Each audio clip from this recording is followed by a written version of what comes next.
मुझे इंसाफ दिला दो, मुझे इंसाफ दिला दो, आप लोगों से हाथ जोड़ के विनती है। पर्स भी उनका वहीं था, पर पैसे भी उसी में थे, फ़ोन भी वहीं पे डेस्क बोर्ड में ऐसे ऊपर ही रखा हुआ था।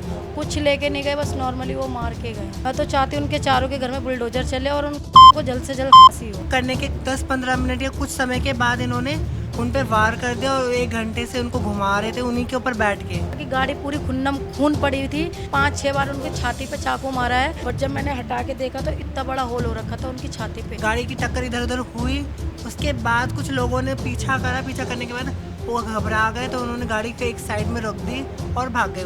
वहाँ जाके पता चला कि जीजा की डेथ कर दी। पहले से उनके 4-5 केस हैं, उन्होंने 4-5 कांड कर चुके हैं। फिर भी पता नहीं हमारे दिल्ली पुलिस या हमारे कानून कैसी है कि अब तक उनको तो सज़ा दे देनी चाहिए। बोला है कि मेरे पास अभी एक बुकिंग आई है, मैं इसको छोड़ के आधे घंटे में तेरे को कॉल करता हूँ।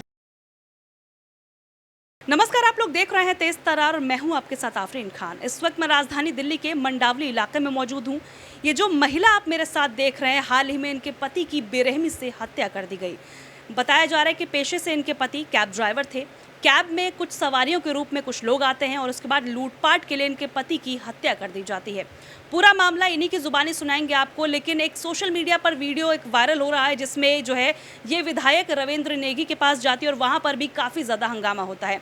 पूरा मामला क्या है, वहाँ पर क्या कुछ हुआ था, तमाम जानकारियाँ आपके लिए लेकर आएंगे। खबर को अंत तक ज़रूर देखिएगा, साथ ही इस वीडियो को शेयर ज़रूर कीजिएगा। क्या नाम है आपका? चांदनी।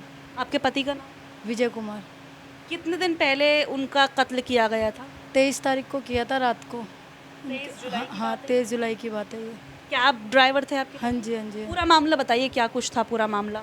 कुछ नहीं, वो कि 4 लड़के थे, उन्होंने कैब को बुक किया था। फिर मतलब पहले तो पुलिस वाले ने जब बताया था तो कहते कि 40 रुपये की बात को लेके लड़ाई वड़ाई हुई थी। तो फिर मैंने उनसे बोला कि अगर 40 रुपये की लेके अगर कोई बात है तो वो क्या चाकू लेके बैठेंगे। तो फिर उसके बाद अगले दिन कहने लगे कि वो कैब को लूटने के उसमें थे। तो मैंने बोला अच्छा। फिर उसके बाद पुलिस वाले भी कभी कुछ बयान देते हैं, कभी कुछ बोलते हैं, कभी कुछ बोलते हैं। उसमें से 3 लोग तो गिरफ्तार हो गए, चौथा वाला अभी तक फरार है, अभी तक उसको गिरफ्तार नहीं किया। कौन थे ये लोग? क्या जान पहचान के थे जो आपके पति हैं उनके, या लूट के मकसद से आए थे? लूट में कामयाब नहीं हुए तो मार दिया? हाँ, लूट में कामयाब, क्योंकि मेरे हस्बैंड ने गाड़ी दी नहीं होगी उन्हें। तो उनको उसको कैश वगैरह कुछ लेकर गए थे? Phone, cash? हाँ, फ़ोन वगैरह, फ़ोन कुछ भी लेके नहीं गई, उनके पास सारा कुछ था। पर्स भी उनका वहीं था, पर पैसे भी उसी में थे, फ़ोन भी वहीं पे डेस्क बोर्ड में ऐसे ऊपर ही रखा हुआ था। कुछ लेके नहीं गए, बस नॉर्मली वो मार के गए। क्या ऐसा लग रहा है कि जानबूझकर कुछ ऐसा किया, क्योंकि लूटपाट के लिए अगर आए थे तो कुछ लूट कर भी तो जाते? यही तो अब समझ में नहीं आ रहा ना कि क्या है क्या नहीं है। पुलिस वाले तो कह रहे हैं कि लूटने के इरादे से आए थे। कौन सा थाने में गया आपका ये मामला?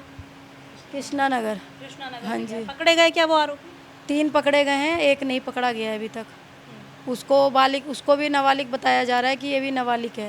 अच्छा। हाँ, वैसे तो पहले 20-21 साल दे रखा था उसका, अब उसको भी नाबालिग बताया जा तो रहा है। ये जो लोग हैं, जो 4 अपराधी हैं, क्या पहले से ही क्रिमिनल रिकॉर्ड्स हैं इनके? हाँ हाँ, है। है ही अपराधी? हाँ जी, हाँ, 3-4 रिकॉर्ड्स इनके और है। हम जब गए थे वहाँ पे, किनके यहाँ पे, रेखा गुप्ता जी के ऑफिस में हम गए थे, तो उनके वहाँ पे ही उन लोगों ने बताया था कि इन्होंने पहले भी क्राइम कर चुके हैं। ये लोग 4-5 बार ये पहले भी क्राइम कर चुके हैं। आपके पति की किसी से दुश्मनी थी जिन्होंने दुश्मनी निकाली हो, कुछ ऐसा है? उनको तो कहीं भी नहीं। अगर मेरी बाई चांस इधर उधर लड़ाई हो भी जाती थी ना, तो वो मुझे बोलते थे कि मत कर। अगर मैं नहीं भी सुनती थी तो वो अपना अंदर पड़े रहते थे, वो बीच में कभी आते ही नहीं। तो कितना उनसे समय हुआ आपकी शादी को?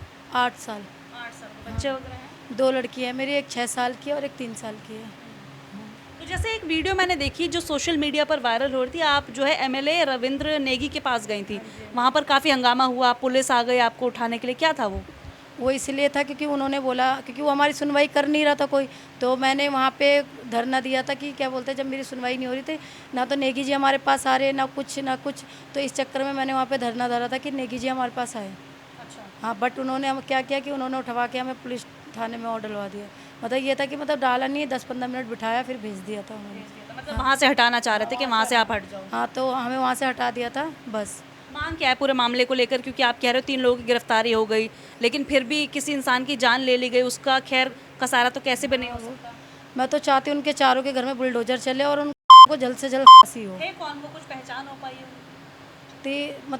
तीसरा तो मतलब 3 लोग तो दिखे, पर चौथा वाले की तो फेस का कुछ हुआ पता ही कहाँ नहीं। पर था ये इंसिडेंट? तो हमें गाड़ी स्वर्ण सिनेमा के पास मिली थी। पुलिस बता रहे थे कि ये कैब हमको, इन्होंने रैपिडो जहाँ से बुक करी थी उसके बाद बुक करने के 10-15 मिनट या कुछ समय के बाद इन्होंने उन पे वार कर दिया और 1 घंटे से उनको घुमा रहे थे उन्हीं के ऊपर बैठ के।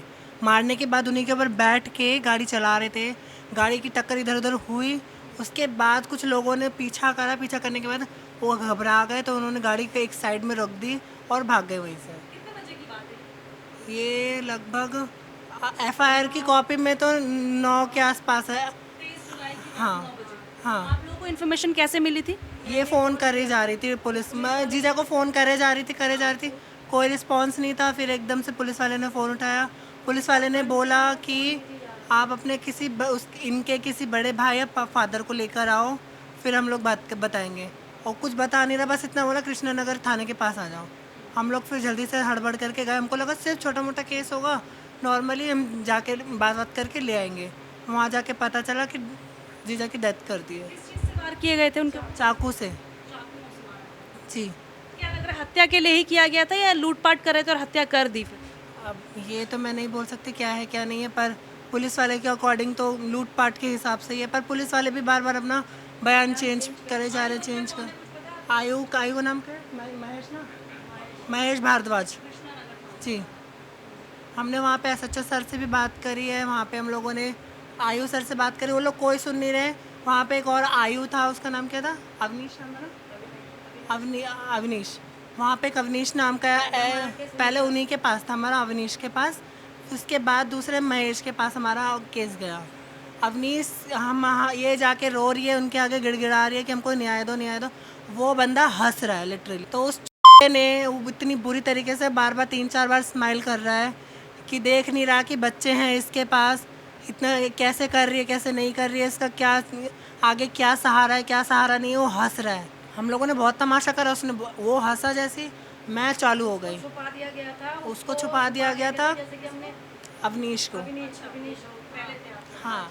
उसको छुपा दिया गया था। हमने उसको बहुत ढूंढा, हमने बोला उसको बाहर निकालो, उसको बाहर निकालो, तो उसको छुपा दिया था कि वो नहीं है, वो कोर्ट चले गए। फिर उसके जब मामला सब शांत हो गया, फिर उसके बाद कहते हैं कि उनको बुलाया जाए।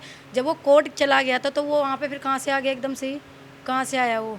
तो इसलिए मैं आप लोगों से यही बोलूँगी कि दूसरे विजय के घर में ये कांड ना हो, कोई दूसरे बच्चे उनके अनाथ ना हो, उसकी बीवी दोबारा कोई विधवा ना हो। तो मैं आप लोगों से कहूँगी आप लोग आवाज़ उठाइए। सारे ड्राइवर भाइयों को भी बोलूँगी कि उनको इंसाफ दिलाइए प्लीज़। और जल्द से जल्द मैं यही चाहूँगी कि उनके घर में बुलडोजर चले और उनको फांसी हो। मेरी मांग यहीं पे है। सीमापुरी की बता रहे हैं, सीमापुरी के हैं चारों के चारों। हाँ, और पहले से आपने बताई दिया? हाँ, पहले से उनके 4-5 केस हैं। उन्होंने 4-5 कांड कर चुके हैं।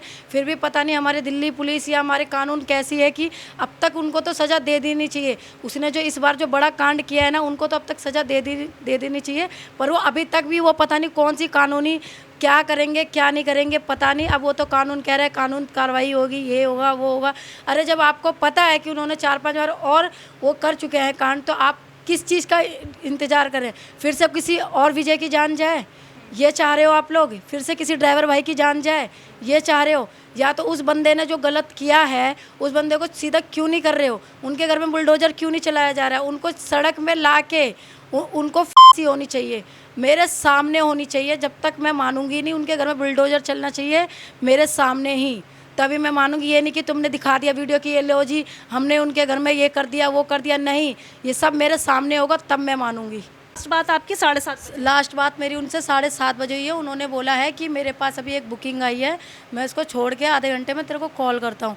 फिर उसके बाद उनका कोई कॉल नहीं आया था। फिर उसके बाद मैं अपने काम वाम में लग गई थी कि चल कोई नहीं, अभी मैं वही 9:30-10 बजे उनको कॉल करती हूँ कि आप कब तक आओगे पूछने के लिए। तो मैंने उनको 9:30 बजे से कॉलिंग करनी चालू करी तो उनका कंटिन्यू फ़ोन बिजी जा रहा था। 10 बजे तक भी कंटिन्यू फ़ोन बिजी जा रहा था। फिर मेरा फ़ोन उन्होंने उठाया होगा 10:40 पे, वो भी पुलिस वालों ने उठाया, उन्होंने नहीं उठाया, पुलिस वालों ने फ़ोन उठाया और उन्होंने मेरे से उठते यही बोला कि आप कौन बोल रहे हो? मैंने बोला उनकी वाइफ बोल रही हूँ। तो उन्होंने बोला इनके जो एक जिनका फ़ोन है ये उनके बड़े वाले भाई को या उनके पापा को यहाँ पे भेज दो। मैंने बोला सर क्या हुआ? वो ठीक है। उन्होंने बोला हाँ ठीक है, आप उनको भेज दो। तो मैंने बोला कहाँ पे आना है? तो उनसे बताया कि यहाँ पे आना है। तो हम लोग फिर वहाँ गए तो मैंने देखा कि गाड़ी पूरी खून पड़ी हुई थी। फिर उसके बाद वहाँ पे गए तो वहाँ से हमको बताया गया कि उनको कौन से हेड गवर हॉस्पिटल ले गए। और फिर जब मैंने वहाँ पहुँचे तो उनको पैक करके रखा हुआ था। जब मैंने चैन खोल के देखा बस इसके आगे मैं क्या ही बताऊं। उनके मेरे ख्याल से कम भी 5-6 बार उनकी छाती पे चाकू मारा है।